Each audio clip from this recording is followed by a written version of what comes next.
What's up, guys? My name is Zack, and for the last 7 days, I've been driving the 2024 Lexus LC500 Convertible Bespoke build. Up front is a 5.0 liter V8, and down below is a 10-speed automatic transmission. Now, I am super excited to be making this video for several reasons, but without sugarcoating it, this is my favorite car of 2024 so far. I have fallen deeply in love with this car. It might be my favorite automobile ever, and I'm excited to share with you towards the end of the video why I've stopped trying to be happy. But if you'd like to submit your own vehicle, you can head on over to my website, zackpradel.com/submit. It's a quick and easy submission form. It takes under a minute to fill out, and I come out to you. But let's get back to that 5-liter V8 making 471 horsepower.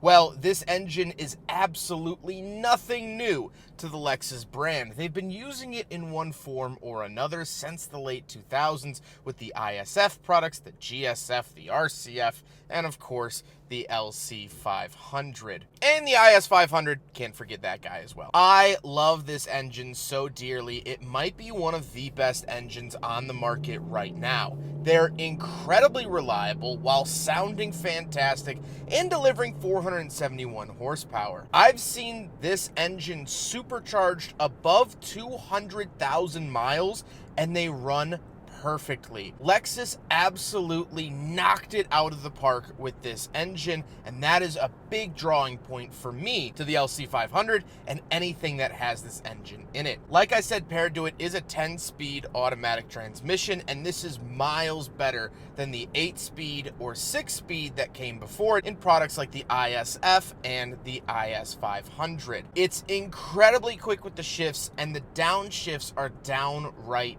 devious. I have enjoyed my time with this transmission so thoroughly. It really is yet another slam dunk. Last but not least, the LC500 is rear-wheel drive, and this particular one does have a sport limited slip diff, but that is not standard. You do have to select the sport package for that. How does it feel to drive an LC500 convertible? You might as well be floating on a cloud or ascending into heaven. The noise, the feeling, it is still nimble. It's not the most nimble car I've ever driven ever, but it still does take a corner like a sports car should. It is a large vehicle, but it still has that agility to it. It's just such a visceral, wonderful experience. And I drive this car with 2 fingers on the downshift paddle, and at any waking moment, I am slapping that car down a gear and listening to the burbles and pops that make this car feel so alive.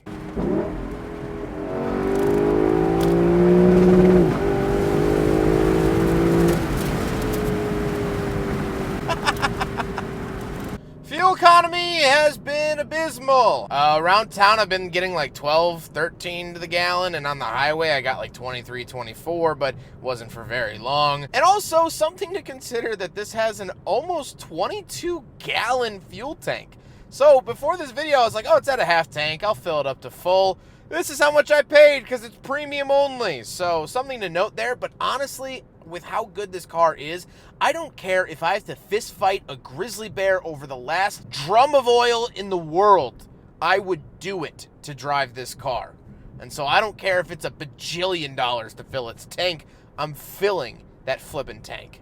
With that stuff out of the way, let's talk about the interior. Well, in front of me, I do have a digital gauge cluster, although it is dressed up with a physical gauge bezel. I really like this gauge cluster. I think it works well, and when you do put it into Sport Plus mode, the gauges become white, which I love that sporty touch. To the left and right of the gauge cluster, we do have these little knobs. To the left is our traction control and snow mode, and off to the right, we have our drive modes. We have Sport and Sport Plus, Normal and Custom, Comfort, and Eco. So plenty of drive mode options for your disposal. On the steering wheel, on the left, we have our selectors for that gauge cluster screen, volume and voice commands, and off to the right, we have the pre-collision warning, lane keep assist, adaptive cruise control settings, and our skip track. You'll notice that the steering wheel is blue, and so that is where you'll first notice the bespoke build of this LC500. So let's pause here for a second. Lexus offers a bespoke build program for their LC products. You can do it in the hardtop or in the convertible. And basically what this allows you to do is spec options that aren't available on regular run-of-the-mill LC500s. One of those options is this blue and white interior. You cannot go on the build and price website and find this interior. You have to get a bespoke, specially built vehicle, and Lexus helps you spec all of that stuff out, and then in about 7 months you'll get it at your dealership, because they actually build it in Japan after they get your specifications. So you get to choose all of your options, and then they go and build it. They're not upfitting a vehicle that already exists, and I think that that's a really nice touch. Getting back to the interior, we do have the paddle shifters around the back, and off to the left we have a climate control vent, odometer and gauge dimmer switch, trunk release, head-up display, and gas cap release. Moving on to the door, we do have a latch to get in and out, memory seats, power mirrors, power locks, and power windows, and it lights up at night. There's this really subtle light that goes on at night that I absolutely adore. Moving into the center, we get our new infotainment system. So this is brand new for 2024. Here's what it looked like the previous model year in 2023. And as you can see, a little bit bigger screen. It has the updated Lexus infotainment system, and this is a huge upgrade over the outgoing system. I love it. It finally has wireless Apple CarPlay. Been begging for that for years. And I think it just suits the interior a lot better. It feels a lot more modern. And they finally also updated the backup camera and gave it a 360 camera that's actually usable. The outgoing LC500 from 2023 had a miserable backup camera, and so they finally fixed it here for 2024. However, with that new infotainment system, we actually lose the analog clock from previous model years. So no more analog clock here in the LC500. Down below, we do have a climate control vent and hazard switch. They're very simple, dual zone, and when you crank up the heat all the way, it will automatically turn on your heated seat, or if you crank on the AC all the way, it will automatically turn on your cooled seat. So really nice and thoughtfulness from Lexus. Down below, we have our little badge for the Mark Levinson sound system. Absolutely love the Mark Levinson sound system. And we do have a cup holder. We'll do a big friggin' bottle test, but we did do one at the Chicago Auto Show this year. And just like that one, it also fails. To the left, we have the Lexus LC Bespoke Build badge. Very, very cool to see that. And then we have the shifter. Shifter powers the 10-speed automatic transmission, and it is basically pulled right out of the Prius. Left and back for drive, left and forward for reverse, and park is its own button. Down below, we have the auto holding brake.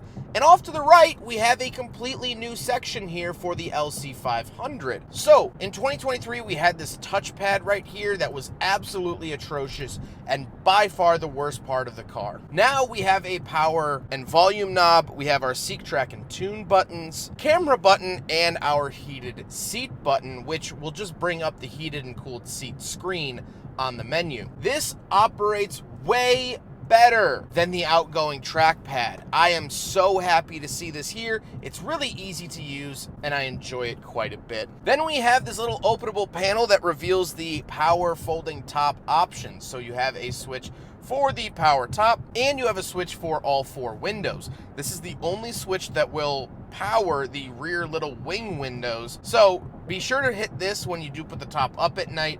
There have been several times where I'll put the top up and then put the windows up normally, and then the 2 little wing windows stay down and there's a little gap. So just be mindful of that if you do buy an LC500 convertible. Then we do get a center console with some storage. I would have liked to have seen more in here, but I'm not complaining. It's a Roadster. I don't expect too much. Now, the seats are also finished in the white and blue interior for the Bespoke build. However, this is my one single gripe with this car, and it's not even really an issue. The 2023 LC500 convertible had heat vents in the headrest for when you have the top down, you can shoot some hot air down your neck and keep you warm on a chilly night. For some reason, this car does not have them, and it was one of my favorite features, and so I'm sad to see it not in this vehicle. And I've looked on Lexus's website, and maybe it looks like maybe the red seats still get the heated headrest, but I can't really tell. I can't find much information on it,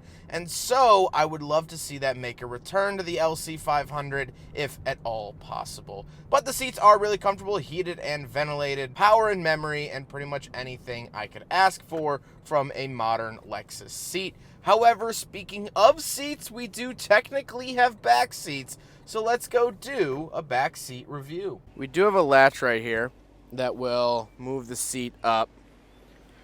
And you can't see it on camera, you get a tiny little floor mat. But, because that floor mat is so nice, and I'm on a gravel parking lot, I'm actually going to take my shoes off. Shout out to Rick Glassman. So, they're not comfortable. The front seats, when they're in a normal position, actually touch the back seats, meaning there is zero leg room. However, I will say on 2 occasions during the week that I've had this car, I have put someone in the back seat. Now, the front passenger was absolutely pancaked up against the dashboard just to fit someone back in this space, but we did it. We did it for an hour one night, and then we did it for like 5 minutes another day just to get from one parking lot to another. It can be done. It's not happy, but I don't want to put this all the way back because I think it'll start moving backwards. So I'm going to leave it there. I assume these seats are like to fill some type of insurance form or something, say it's a 4-seater. But at this point, if you're trying to nickel and dime State Farm when you have an LC500 that's $117,000, don't put the back seats. Give me a little bit extra storage space or like a bin or something, you know? Anyway, let's talk about the also not so large trunk. Right around the back of the LC500 convertible, and yeah, it is so pretty. It is, it's beautiful. On the key fob, we do have a press and hold. However, we do actually have a trunk release button in this taillight, like that, pop it up. Now, this is my filming equipment. I figured I'd leave it in here for some scale comparisons, I guess. Not very big. They say you could fit a golf bag in the trunk minus the driver, so there's that. Not very spacious. And we do get a Lexus first aid kit. Pretty cool. So, anyway, that's the trunk space of the LC500. Not quite why you buy this car, but there it is. Now we gotta talk about the looks. And this is finished in copper crest metallic, and it is downright gorgeous. It's almost a rose gold style paint, and I don't normally do this. I know we're doing the walk around. I don't normally put still images into the video because I think they're rather boring, but I'm really proud of these pictures I took of it the other night, and I think it really encapsulates the beauty of the LC500 bespoke build in the copper crest, which is a new color for 2024, and I can't think of honestly a better color for this car to be in. It is just lovely with the white interior. It's a great pairing, and the bespoke build does offer 4 different colors for the power top. So this one is black, but you can get a tan, a red, or a blue top for your bespoke build. However, with all of that being said, let's get on to my final thoughts. What do I think driving the Lexus LC500 convertible bespoke build for the last 7 days? Well, this has been magical. This car is so good. It does everything I want it to do, and it does it in a fantastic way. The engine is on point. It's so luxurious in here. It's comfortable. It looks amazing. Everything is just so good. So why did I say at the beginning of the video that I'm no longer trying to be happy? It's a rather morbid thought, but I hope that you hear me out throughout the video. I've always set goals for myself. Originally, I wanted to have 10,000 subscribers on YouTube, and I hit that goal. And then I wanted 50,000 subscribers, and I hit that.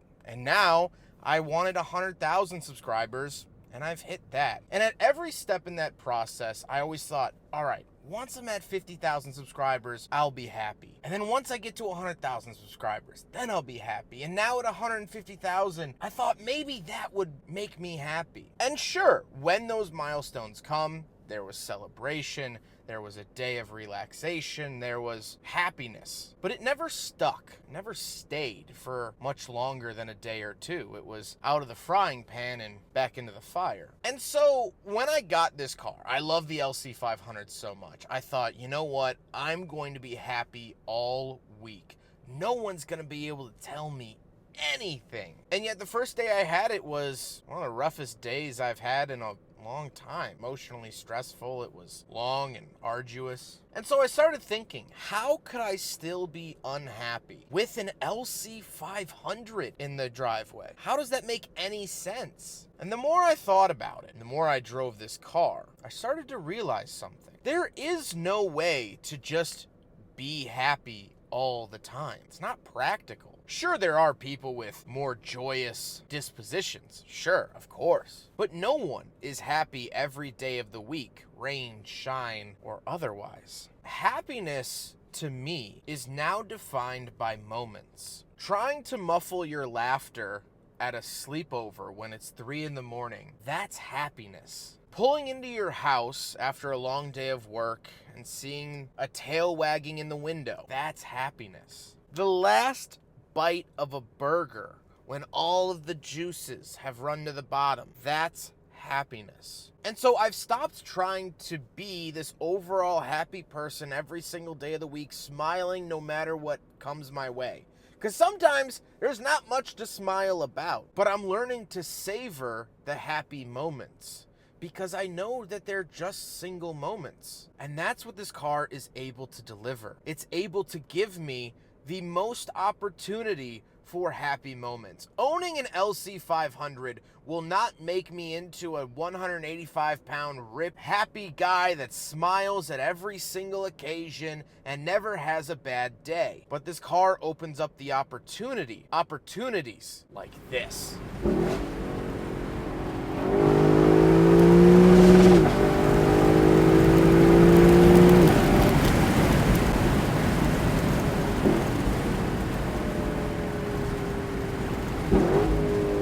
And that's my happiness for the day.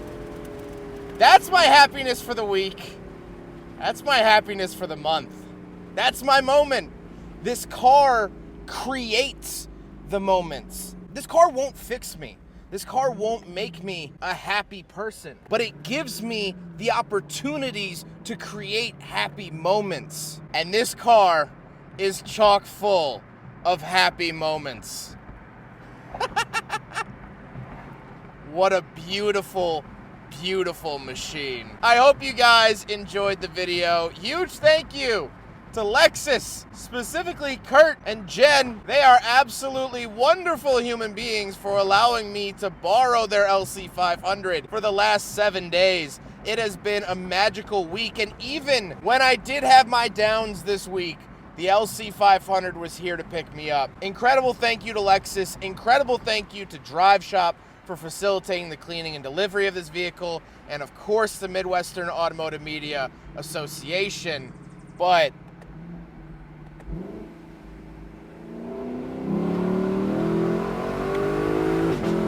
oh yeah! I hope you guys enjoyed the video. You can rate it and review it or comment, whatever. Just have a splendid day and try to make a happy moment.